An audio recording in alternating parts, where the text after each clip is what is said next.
मैं शस्त्र नहीं उठाऊंगा।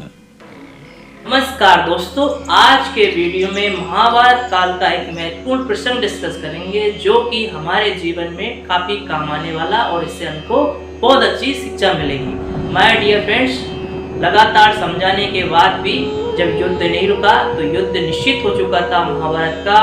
महाभारत के युद्ध की तैयारी कौरव और पांडव दोनों लोग कर रहे थे। दुर्योधन के उसके मामा शकुनी ने समझाया कि तुम भी भगवान श्री कृष्ण के पास युद्ध के लिए मदद मांगने जाओ, और इधर अर्जुन तो भगवान का मित्र यानी कृष्ण का मित्र था ही, तो वो तो उनके लिए मदद के लिए जाते ही।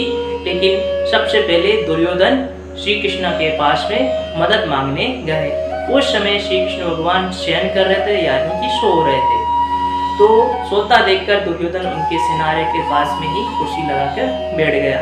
इसके बाद में थोड़ी देर बाद अर्जुन भी श्री कृष्ण के पास में गए। उन्होंने भी उनको सोता देखकर वो अब चरणों के पास में बैठ गए। थोड़ी देर बाद भगवान श्री कृष्ण की नींद खुली।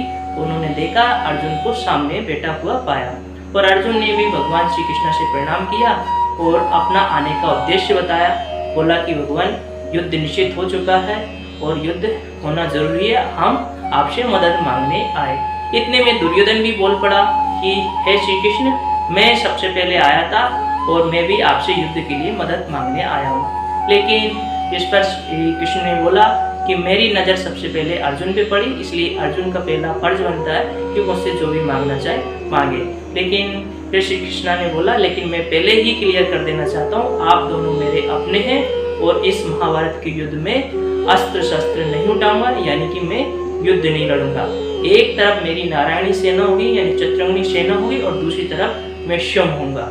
अब आप लोग मांग सकते हैं, और पहला दायित्व अर्जुन का बनता है क्योंकि अर्जुन को मैंने पहले देखा।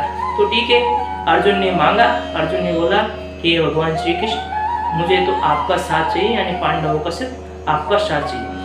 अब दुर्योधन मन ही मन में प्रसन्न हो रहा था कि यही तो मैं चाहता था। जब भगवान श्री कृष्ण शस्त्र ही नहीं उठाएंगे तो उनको लेकर भी क्या करूँगा, मुझे तो नारायणी सेना चाहिए। फिर कृष्ण भगवान ने दुर्योधन को बोला कि तुम बोलो।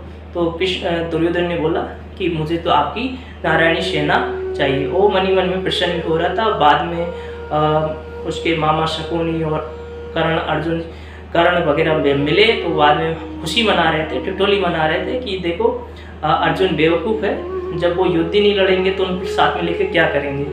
तो अब इसमें जो शिक्षा प्राप्त करने वाली बात यह है कि जीवन में हमेशा ताकतवर इंसान का होना या ताकत ही सेना का होना ही जरूरी नहीं है। जीवन में एक कुशल लीडर का साथ होना जरूरी है, यानी सत्य का साथ होना जरूरी है। भगवान श्री कृष्ण ने भले ही युद्ध को नहीं लड़ा, लेकिन वो इतने कुशल लीडर थे कि पग पग पे अर्जुन को बताते गए कि अब तुम ऐसा करो तो ऐसा हो जाएगा। और परिणाम यही हुआ कि महाभारत के युद्ध सत्य ने जीता, यानी पांडवों ने जीता।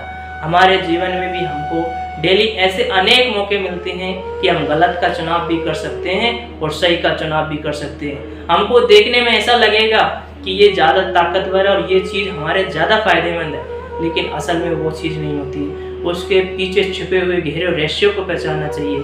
इसी तरह मित्र या किसी भी फैसला को लेते समय सिर्फ ताकतवर का होना जरूरी नहीं है, बुद्धि विवेक से भरपूर व्यक्तित्व को ही हमको पहचानना चाहिए और उसका साथ ही हमको लेना चाहिए, क्योंकि जैसा हम अच्छा साथ लेंगे हमारे कार्य भी उतना ही अच्छा होगा।